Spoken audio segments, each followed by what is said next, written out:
मजा आया? बहुत मजा आया। ठीक है, थ्याङ्क यू फर भिजिटिङ। उनीहरूलाई चाहिँ गाइड गरेर चाहिँ मैले रोडेथाङसम्म पुऱ्याउनु पर्ने। यहाँ हेर्नुहोस् त खोलातिर मैला फ्याँकेर है के हो यस्तो छ्या दामी दामी आएको रहेछ है पुरा शाहरुख खानको भाइबमा है। तर मलाई चाहिँ यही कुरा नै विश्वास लाग्छ। यहाँ हेर्नुहोस् न गाइस, यहाँ पनि छ टुरिज्म डिपार्टमेन्टको कन्सर्न पर्सनहरू हुनुहुन्छ है, उहाँहरूले किन चाहिँ इनिसिएटिभ लिनु हुँदैन है? यहाँको बाटो हेर्नुहोस् त है, खाएर मजाले एक साइडमा राख्नुहोस्। तर यो यहाँ हेर्नु त बोतलहरू फुटाएर अम्बो क्या खतरा देखेको। यहाँसम्म विन्ड ब्लास्ट आइरहेछ। हेलो एन्ड नमस्ते everyone, it's me Sanjay Subba once again welcome back to my new another day trip blog है। सो आई होप तपाईँहरू सन्चै नै हुनुहुन्छ होला। अनि मेरो भन्नुपर्दा म पनि सन्चै नै छु है। सो गाइस, आज चाहिँ म चाहिँ है त्यहाँनिर हाम्रो लोन्ली फल्समा आइरहेको छु है। योलाई हामी लोन्ली फल्स पनि भनिन्छ अनि काली खोला पनि भनेर बुझिन्छ है। यो फल्स हेर्नुहोस् त गाइस, कस्तो दामी छ।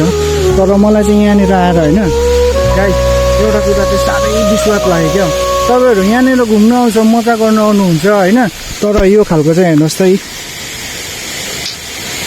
खाएर मजाले एक साइडमा राख्नुहोस्। तर यो यहाँ हेर्नु त बोतलहरू फुटाएर अब यो यहाँनिर हिँड्ने मान्छेहरूलाई पनि हात खुट्टाहरू काट्छ। यहाँ हेर्नुहोस् है सबै वेस्टेजहरू यहाँदेखि फ्याँक्नुहुन्छ तपाईँहरू। यहाँको जो पनि कन्सर्न पर्सन हुनुहुन्छ है, प्लिज उहाँले चाहिँ यहाँनिर एउटा डस्टबिन बनाइदिनुहोस् होला है, ताकि यहाँको जति पनि गार्बेजहरू छ है एक जग्गा मजाले होस् है। किनभने यो हाम्रो ब्युटी जेम्सलाई चाहिँ है अलिकति खराबै देख्छ। यहाँनिर हेर्नुहोस् यही मैलाहरू है, अलिकति यहाँनिर डस्टबिन बनाएर अन्त एउटा बोट यहाँनिर चाहिँ गार्बेज फ्याँक्नु हुँदैन भनेर एउटा बोट बनाएर राखिदिएको छ भने चाहिँ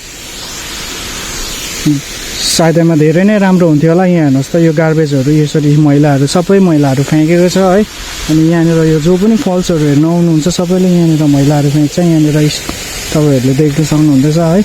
एउटा बोट बनाएर चाहिँ राखेको छ भने चाहिँ एकदमै दामी हुन्थ्यो है। यहाँनिर चाहिँ मजाले एउटा बोट बनाएर राख्यो अनि यहाँनिर चाहिँ एउटा डस्टबिन बनाएर राखेको छ भने चाहिँ राम्रो हुन्थ्यो है। ल त गाइस, आजको मेसेज यति नै थियो है। Thank you. सो गाइस, यहाँनिर हेर्नुहोस् such a lovely beautiful waterfalls है। ल यहाँदेखि ओह्रालो जाने बाटो चाहिँ यस्तो रहेको छ है। मेरो यो हेलमेटहरू यहाँ छ, अलिकति यसलाई तल गएर हेरौँ न त है गाइस के छ कसो छ है। उल्टो जाने बाटो चाहिँ यहाँ छ, तर यति साह्रो यहाँ चाहिँ मैला गरेको छ है। प्लिज तपाईँहरू जतिजना पनि यहाँनिर घुम्नु आउनुहुन्छ है यसरी वेस्टेज चाहिँ नगरिदिनुहोस् क्या। यहाँ हेर्नुहोस् त है सिमको बोतल जानुपर्ने चाहिँ यहाँदेखि ओह्रालो हो है।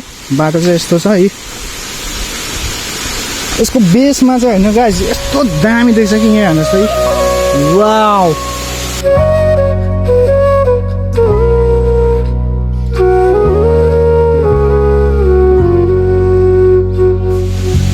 यहाँदेखि ओह्रालो हिँड्नुपर्ने छ है गाइस। बाटो चाहिँ यस्तो छ है। बाटो त राम्रै छ, तर यहाँनिर है घुम्नु आउने मान्छेहरूले चाहिँ पुरा मैला गरेर है। पुल यो चाहिँ पुलको फेदो है, हाम्रो पुल यहाँनिर छ।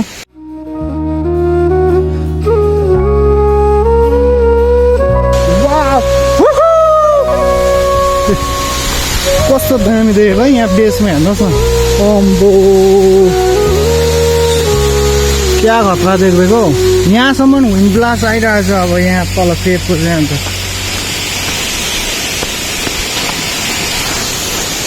यहाँदेखि चाहिँ ओह्रालो यसरी हिँड्नुपर्ने।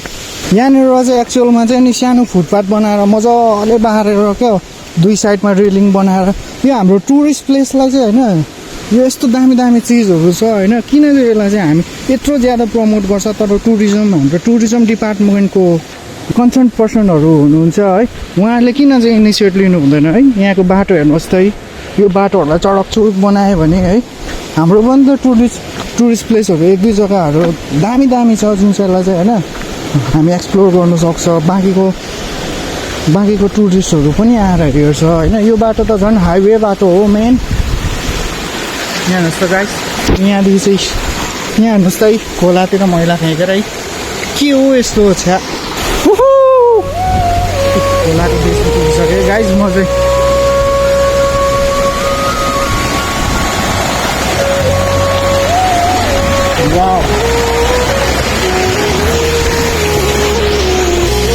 क्या दाम देख्यो है यहाँ गोब्रो देख्यो नि अलिकति गरौँ न अब ट्राइपड त छैन गाइस हो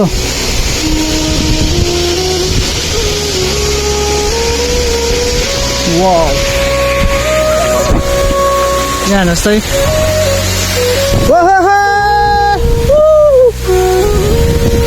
तर मलाई चाहिँ यही कुरा नै विश्वास लाग्छ यहाँ हेर्नुहोस् न गाइस यहाँ पनि छ क्या विन्ड ब्लास्ट आइदियो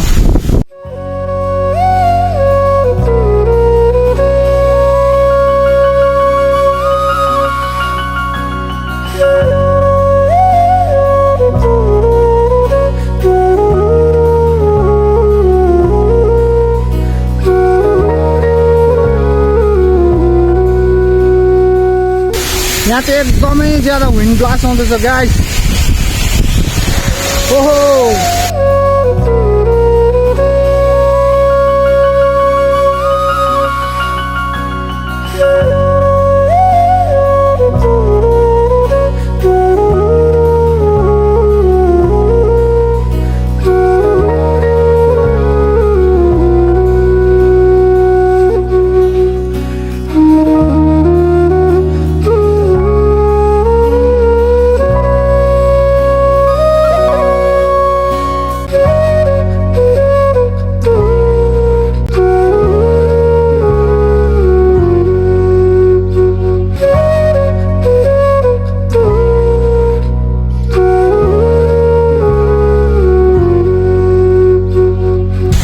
गाइस जब चाहिँ यहाँदेखि निस्क्यौँ है यहाँको बाटोहरू त तपाईँले देखिसकिहाल्नु भयो है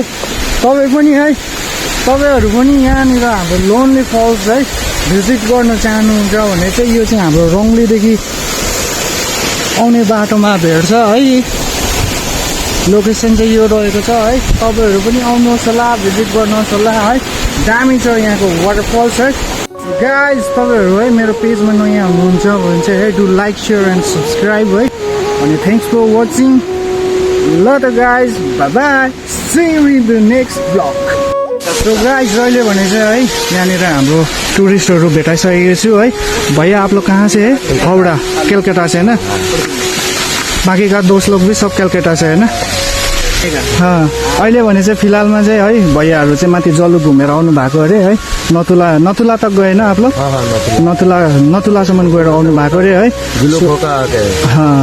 भनेपछि अब अहिले चाहिँ पेलिङ जाँदै रहेछ है ल त भैया सेफ राइट सेफ जर्नी है त ल थ्याङ्क यू र उनीहरूलाई पनि मैले वे बताइदिएको छु यहाँ तल जाने है दामी देख्छ यहाँदेखि है तपाईँहरू पनि घुम्नु आउनुहोस् यहाँनिर हाम्रो यो लोनली फल्स है 360 रहेछ है 360 देखि चाहिँ दामी आउँछ तर